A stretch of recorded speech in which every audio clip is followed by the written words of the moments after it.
Do you ever feel like you just don't have the time to sit down and read the news every morning? Sometimes things get so hectic you can't even scroll through your feeds while you're trying to get ready. A new podcast from Boise State Public Radio has you covered.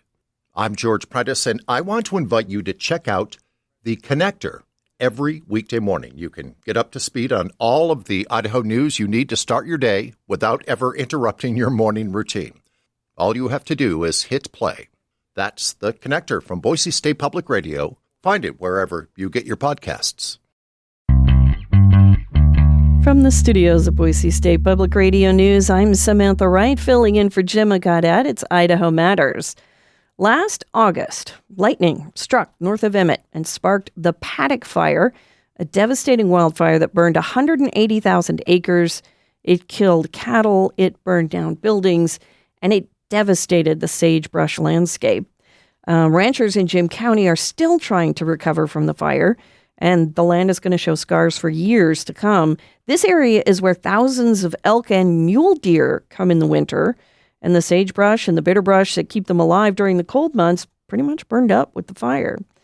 But Idaho Fish and Game is working to try and bring back the native shrubs that so many animals depend on, and they're getting some help from volunteers. Michael Young is a regional wildlife habitat biologist with Idaho Fish and Game, and Grace Bullington is a Mule Deer Foundation partner biologist.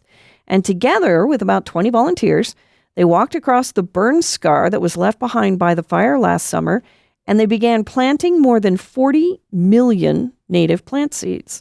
And they're here to tell us more about the Paddock fire restoration. Thanks, both of you, for coming on the show. How you doing today? Good. Thanks for having us.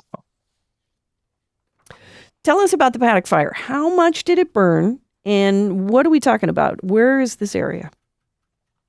Yeah, so this area is immediately north of Emmett, all the way up into like the Big Flat area. It's east of Weiser.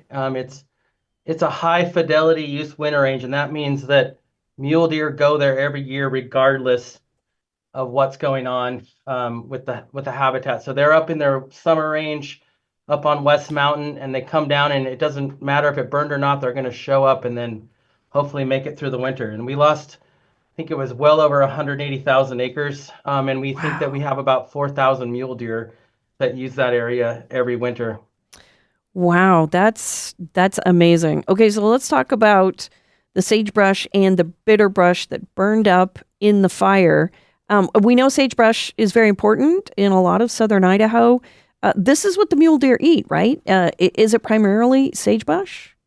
Yeah, they eat sagebrush and they eat bitterbrush, and depending on which kind of sagebrush, they'll eat it just as much as bitterbrush. But I think generally wildlife managers across the West think of bitterbrush as one of their favorite foods. It's like deer candy, basically. Deer candy, I like that. Grace, there are a lot of species besides deer who are dependent on the sagebrush. It's pretty big in the landscape. Yeah, I think Grace. Yes, there's a lot of species that rely on sagebrush. It's a very iconic species of the West, and sage grouse and lots of other species are very dependent on it for cover as well as food. So mule deer like it. It's mule deer candy. Can they eat anything else to survive? What happens when they come down for winter and all the sagebrush is gone because it burned up? They are able to eat other forbs and shrub species, like we said, bitterbrush and sagebrush. In really hard times, they will eat cheatgrass, which is an invasive annual grass. So not great for forage quality and overall health of the ecosystem, but in dire times, they will consume the cheatgrass.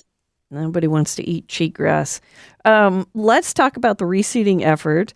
You got together with some volunteers, walked around the burn scar to plant seeds. Can you describe the landscape that's out there? Paint us a word picture of what the land looks like now. Yeah, it looks like the moon. So other than maybe some snow up there, when we showed up with volunteers in January to seed, it looked like a moonscape up there. Just everything's still black. Not very much coming up at all. There's a little bit of cheatgrass green up, which was honestly encouraging for the deer. but there's really just not a lot for deer out there right now.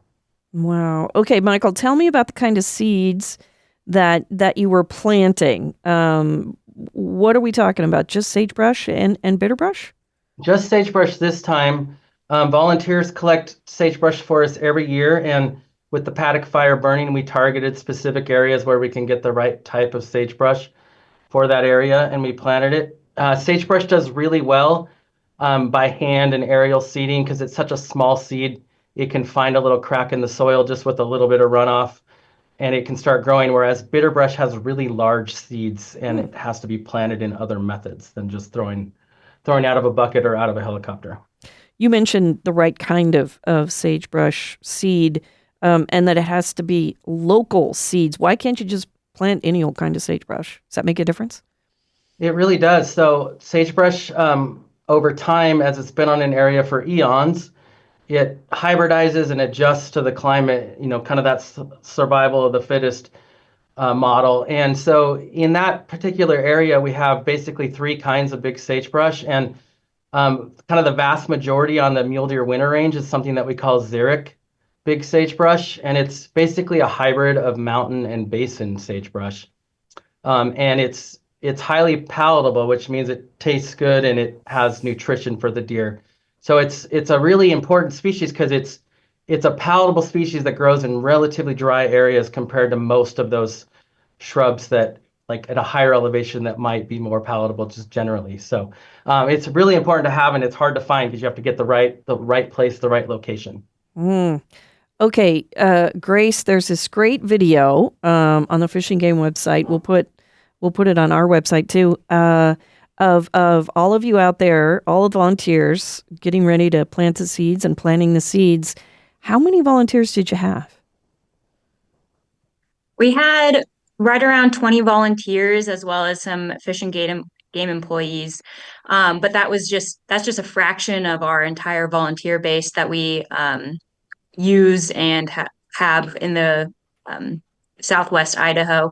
We have lots of different type of volunteer events. And so this was some dedicated 20 individuals who took time out of their day during the middle of the week to come out and, hike around on pretty steep slopes and hand seed the fire.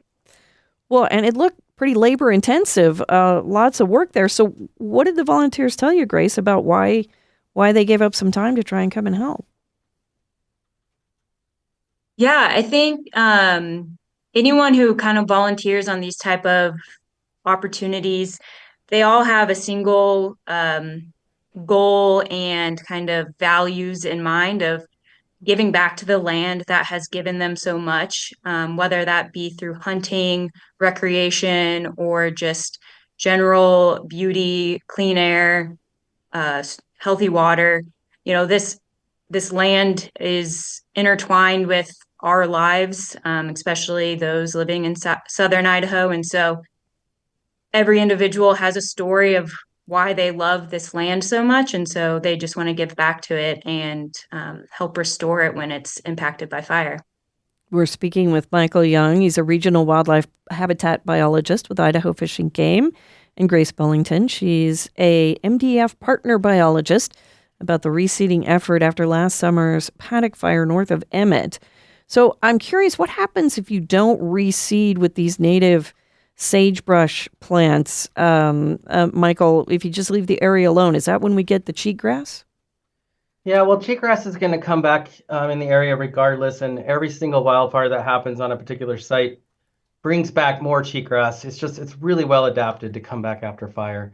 And so we've seen over time just throughout all over southern Idaho, as areas have burned and reburned, if we don't put native plants onto the landscape, they often don't come back, or they come back really, really slowly. But typically the cheatgrass wins out. So that's why we were out there last month. So, Michael, how long will it take for the shrubs like sagebrush to come back to the area? Yeah, that's a good question.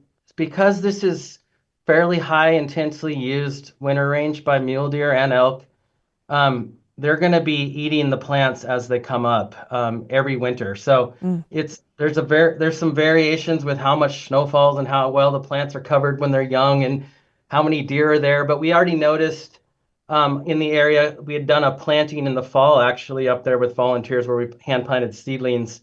And some areas, those seedlings had been munched on really good, and other areas they've been left alone. And so, it's going to take a good decade before we're really seeing patches of shrubs that really start to do a lot for wildlife typically in this situation. And I'm guessing there's more restoration in store for this area.